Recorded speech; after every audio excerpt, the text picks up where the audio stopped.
السلام عليكم. هو ممكن يكون الواحد متعلق قلق، لكن تصرفاته كلها تبقى تصرفات المتعلق المتجنب؟ يعني ايه الكلام ده؟ بس قبل ما نجاوب خلوني الأول أرحب بكل المشتركين الجديد معانا في القناة. نورتوني وشرفتوني، إن شاء الله يعني تكون القناة مفيدة ليكم وتستفيدوا من كل دقيقة بتسمعوها. أحب أعرفكم بنفسي، أنا أسماء نصر، مدربة علاقات وأنوثة. اتكلمنا طول الفترة اللي فاتت في كورس العلاقات عن أنماط التعلق. يا ريت لو انتوا جداد تتمشوا كده شوية في القناة أو تدخلوا في الديسكريبشن، هتلاقوا لينكات الحلقات كلها بتاعت الكورس. اتكلمنا عن المتعلق القلق والمتعلق المتجنب والمتعلق المتخوف والمتعلق الآمن. اتكلمنا عن أسئلة كتيرة جاتلي من الناس أول ما ابتدت تسمع الكورس، وشرحنا نمط كل واحد فيهم وليه هو اسمه كده. السؤال الأخير في آخر حلقة في الجزء الأول من أجزاء كورس العلاقات اللي بتغطي أنماط التعلق هو: ينفع أكون متعلق وأتصرف تصرفات نمط تاني من التعلق؟ الإجابة وتعالوا نشرح إزاي. فنتخيل إن هنتكلم النهاردة عن بنت. البنت دي أو الست دي نمطها متعلق قلق، لكن اللي ظاهر للناس ان هي متعلق متجنب. ازاي؟ لو هي واحدة وبعد ما انتوا سمعتوا انماط التعلق وعرفتوا يعني ايه متعلق قلق، هتعرفوا ان ممكن تكون هي عندها علاقات اجتماعية كتيرة جدا، حواليها ناس كتيرة جدا، شغلة وقتها قوي، لكن هي دايما بتدور على حد واحد بس تتعلق بيه، حد واحد بس يحسسها بالامان. مهما كانوا الناس حواليها، بس بيفضل إحساسها بالأمان مرتبط بشخص واحد. ولما بتلاقي الشخص ده بتبتدي تدور على كل روابط الأمان أو روابط الأمان الخارجية اللي تحسسها إن هي في السيف سايد، إن هي مطمنة، إن هي مش هتخسره. إزاي حد يكون بالسمات دي ويظهر للناس إن هو متجنب، إن هو مش فارق معاه، إن هو مالك زمانه، إن هو ممكن يعيش لوحده؟ لان هي لو بنت زي ما احنا قلنا وهي نمط قلق، يعني بتدور على حد واحد بس الحد ده مش موجود، مش مرتبطة بحد، مش متجوزة، مش مخطوبة، ما فيش حواليها حد. ممكن تكون بتشتغل وممكن تكون ليها علاقات اجتماعية كتير جدا، لكن هي ما فيش حد في حياتها. بس هي من جواها بنمط تعلقها هي محتاجة حد في حياتها. ولانها بنت ولانها حد محترم مش لاقي حد حواليه يمارس معاه نمط التعلق في علاقة آمنة، علاقة شرعية، علاقة محترمة، فهي دلوقتي جواها حالة كبيرة من الفراغ. ولأنها حد عاقل ولأنها حد محترم، مخها بيبتدي يدور على حيل دفاعية تخلي شكلها حلو قدام نفسها قبل قدام الناس. يعني ايه برضو؟ معلش هي الحلقة النهاردة كومبليكيتد شوية، يعني ان شاء الله اعرف ان انا اوصل لكم انا عايزة اقول ايه. دلوقتي صاحبتنا بطلة حكايتنا النهاردة هي صاحبة نمط متعلق قلق.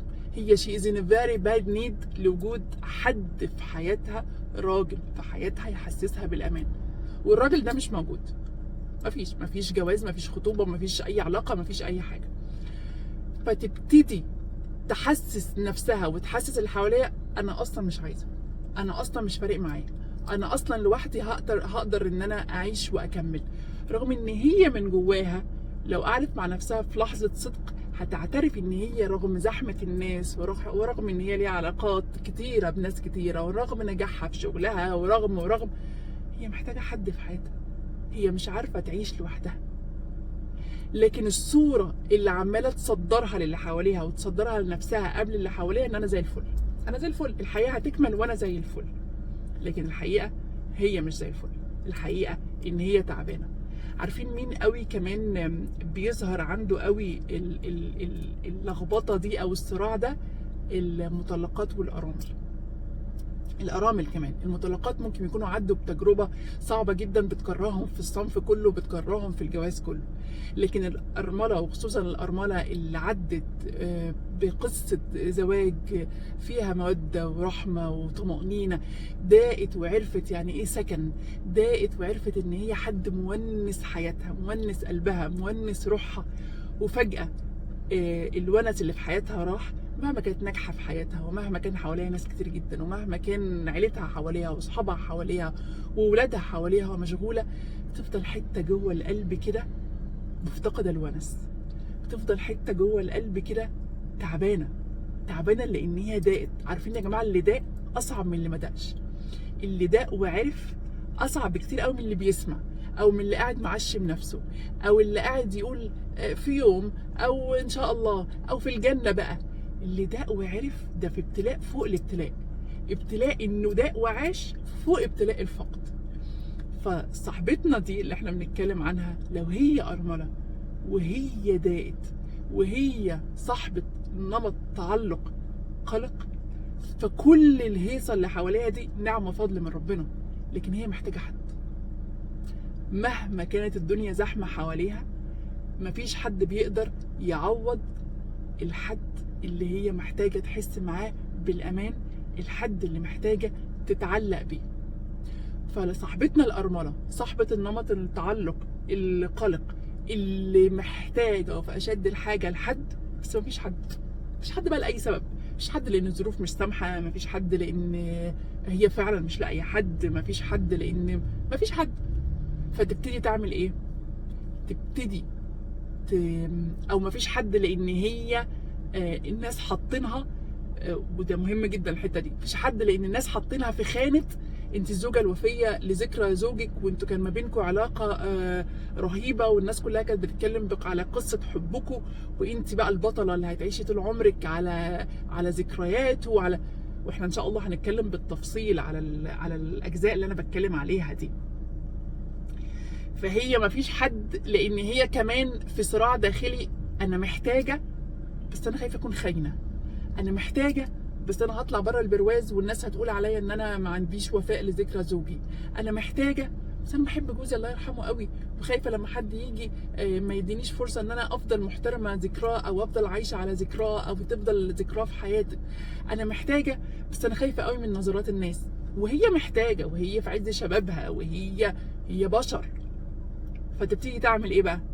تبتدي تضغط وتكتم وتكبت المتعلق القلق اللي اساس شخصيتها، ويبتدي بقى المتعلق المتجنب اللي هو السوري، اللي هو كده وكده، اللي هو بالتصرفات بس مش من جوه، يطلع ان هي مش محتاجه، ان هي مكتفيه بنفسها، ان هي متردده، ان لما حد يجي يقرب او يتكلم ممكن تهب فيه رغم ان هي في اشد الحاجه اليه، لكن هو رد فعل من جواها من كتر الخوف ان هي تهب في اللي قدامها، او تهب في حد يقول لها انا جايب لك حد، او في حد متقدم لك، او ايه رايك ما تقربي، ما تجربي.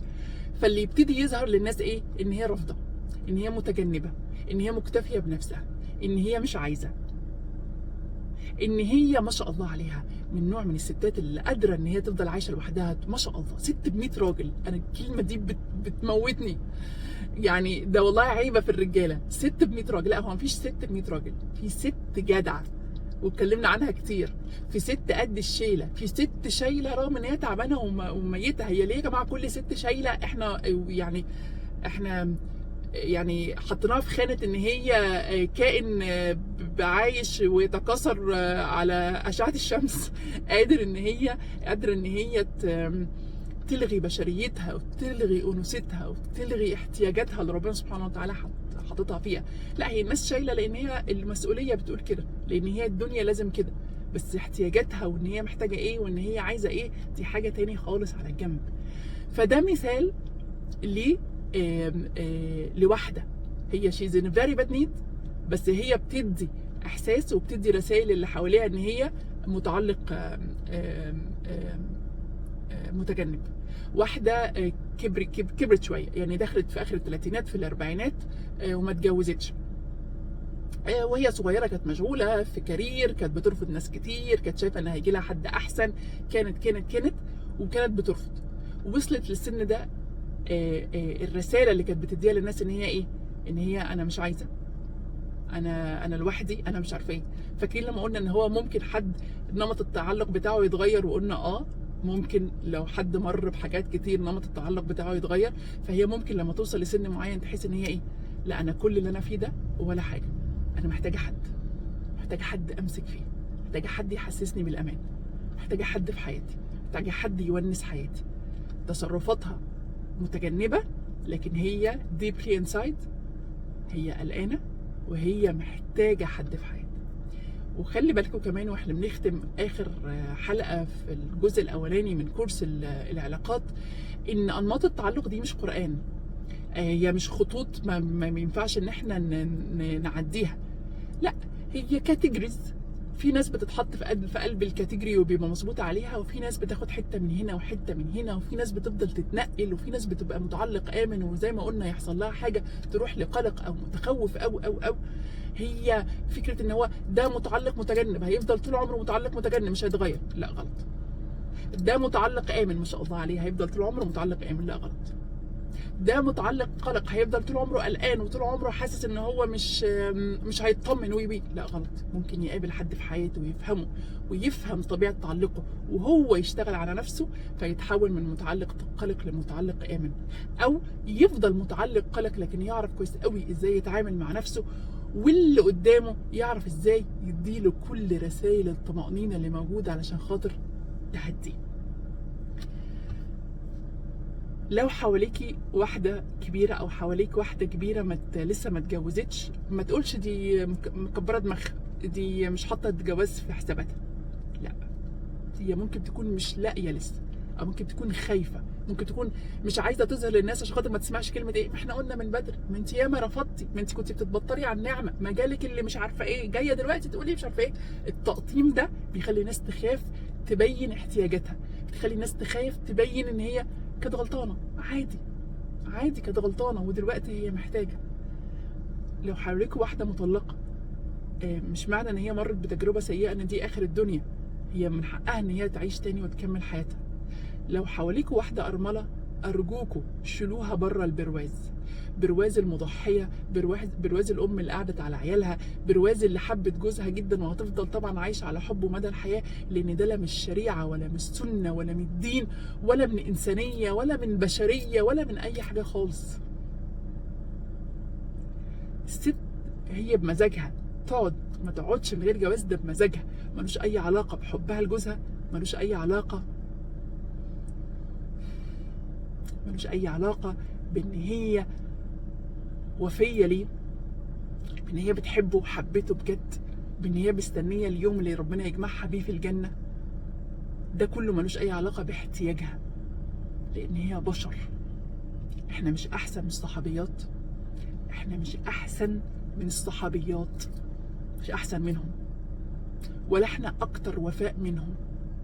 احنا ما تربيناش صح، ما فهمناش ديننا صح، وما فهمناش الحب صح.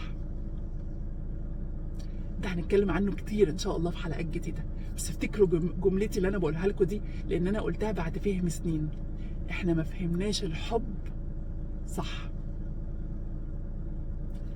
دي كانت اخر حلقه في الجزء الاول من كورس العلاقات، واللي غطينا فيها انماط التعلق.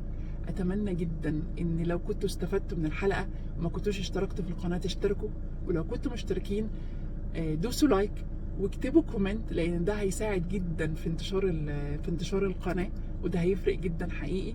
وتعملوا شير للفيديو على صفحتكم على الفيسبوك او لاصحابكم على الانستجرام. واشوفكم ان شاء الله في حلقه جديده وتكمله تاني لبقيه مواضيعنا اللي احنا بنتكلم فيها. اسيبكم دلوقتي في رعايه الله.